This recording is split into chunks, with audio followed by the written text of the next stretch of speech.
साथियों, आज बात करते हैं नक्षत्र स्वामी की उच्च राशि नवम भाव में हो उसके बारे में। स्वभाव से ये जातक बहुत कम बोलने वाले होते हैं, ज्यादा बकबक नहीं करते हैं।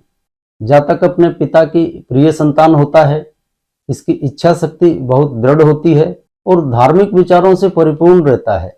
देवगुरु, ब्राह्मण, साधु, संत इनकी सेवा भक्ति करने वाला रहता है, यानी पूरी तरह से ये धार्मिक होता है। और इन लोगों को प्राय कम उम्र में ही गुरु भी मिल जाता है, यानी ये दीक्षा ले लेते हैं।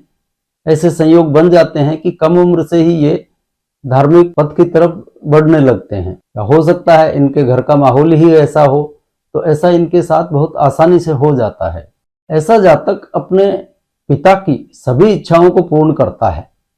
यदि मान लीजिए पिता की कोई इच्छा थी कि वह स्कूल बनाए, कॉलेज बनाए या कहीं धर्मशाला में कमरा बनवा दे या कुछ और इस तरह की इच्छाएं, और पिता मान लीजिए नहीं रहे, तो भी यह उनके जाने के बाद भी उनकी यह इच्छा अवश्य पूर्ण करता है।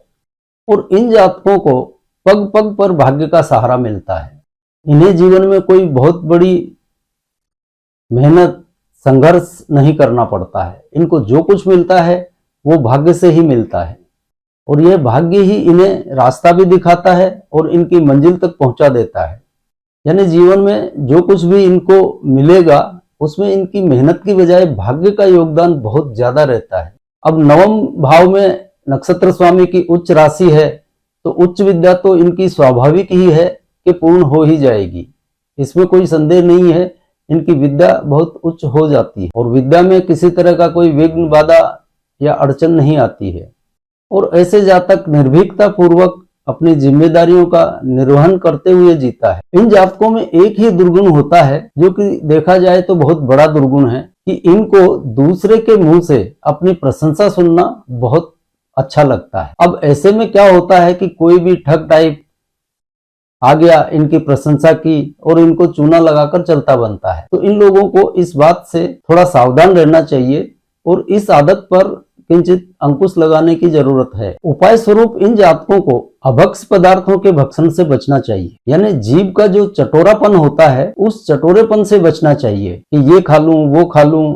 इस तरह के आचरण से बचे रहेंगे तो इनका नवम भाव बहुत प्रबल रहेगा, क्योंकि ये जीभ का चटोरापन तीसरे भाव का फल है, जहां की नक्षत्र स्वामी की नीच राशि पड़ रही है। इसलिए इस कृत्य से बचना चाहिए। दूसरा, अपने छोटे भाई की पत्नी के साथ में दुर्व्यवहार करना, उसको अपशब्द कहना, ये इसके भाग्य को खत्म करती जाएगी। इसलिए इस बात का विशेष ध्यान रखें, छोटे भाई की पत्नी को कभी भी दुर्व्यवहार नहीं करें, उसका अनादर नहीं करें और गाली गलौज की तो सोचे भी नहीं। क्रोध पर हमेशा संयम रखें। ज्यादा क्रोध करना आपके भाग्य को कमजोर करेगा। और जितना हो सके इन लोगों को पीपल की सेवा करनी चाहिए। यदि हो सके तो किसी धार्मिक स्थान पर, मंदिर में या देवालय में कहीं एक पीपल का पेड़ लगवाकर उसकी देखभाल करें।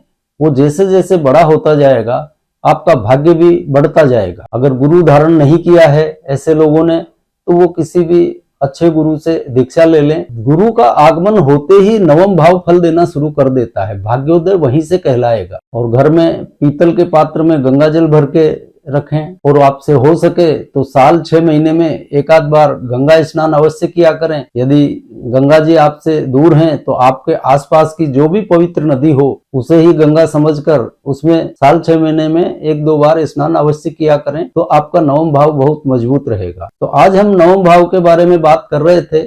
इस चैप्टर को यही विराम देते हैं। अगली बार मिलते हैं इससे अगले भाव के फलों के साथ। तब तक के लिए जय जय सिया राम।